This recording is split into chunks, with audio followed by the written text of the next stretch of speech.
agwago ndị nta akụkọ ka ha bụrụ ọdịmma nke ndị mmadụ n'obi ma ha na-arụ ọrụ dịrị ha nke ọma dịka ndị a na-elegara anya n'obodo.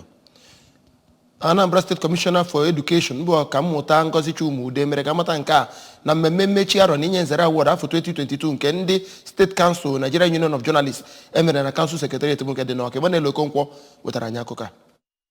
Ọkammụta Chuma-Udeh nọrọ oge ọ na-eto mbọ dị iche iche ndị ọrụ nta akụkọ na-agba iji wee wulite obodo, kwue na akụkọ ha na-akọrọ obodo nwere ike imebi ma idozikwa obodo. Ebe okpoku ndị ọrụ nta akụkọ na steeti a ka abụ ndị ga-agbanyesi ike ibu ọnọdụ obodo n'obi oge ọbụla ha na-alụ ọrụ ha ka ha wee ghara iweta nsogbu n'obodo. Onye ji ọkwa chairman nke Anambra NUJ bụ Dọkịnta Odogwu Emeka Odogwu ya nakwazi osote ya bụ Comrade Ngozi Obireli kenere nnọọ ndị otu NUJ Anambra steeti maka nkwado dị iche iche ha na-enye ha kamgbe ha malitere eche ha dịka ndị isi ya bụ otu NUJ ma kpee ekpere ka Chineke gaa n'iru n'igozi ha na ichekwa ha. Onye ji ọkwa onye isi oche nke ya bụ ihe mmemme bụ Ọkammụta Emeka Ezeọnụ kwupụtara na ndị ọrụ nta akụkọ nke Anambra steeti na-agbanyesi nnọọ ike ịlụ ọrụ ha otu o kwesị ma kpọkue ha ka ha gaa n'iru iji ihe ederede ha nakwazi akụkọ dị iche iche ha na-achịkọba imere ihe na-ekwesịghị ekwesị dị n'obodo n'ụbọchị taa. N'okwu ha dị iche iche,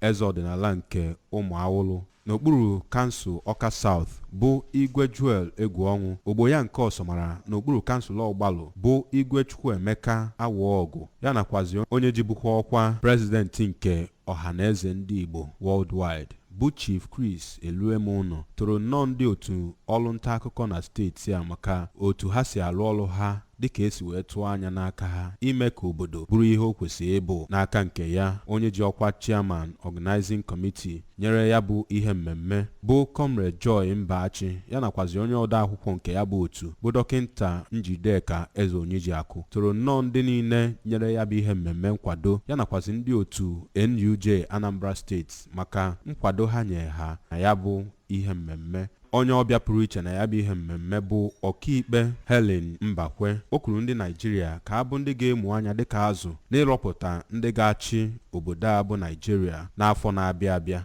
Ebe o kwuru na agamniru ma ọ bụ ọdịda nke obodo a bụ Naijiria dị ya bụ ihe mmemme ịrọpụta ndị ọchịchị a ga-emerube n'afọ na-abịa abịa n'aka. A nọrọ na ya bụ ihe mmemme guzobe ndị ga-abụ ndị ọnụ na-elu n'okwu na ya bụ otu Anambra State NUJ ma nyekwazi onye nkwanye ugwu akpọrọ NUJ 2022 Ethical Journalist Award nke ọ bụ onye litere ya bụ Comrade Alfred Ajayi ma onye wepụtara ya bụ onyinye nkwanye ugwu bụ Ọkammụta Stella Okunna. Site n'Awka, abụ m Emmanuel Okonkwo.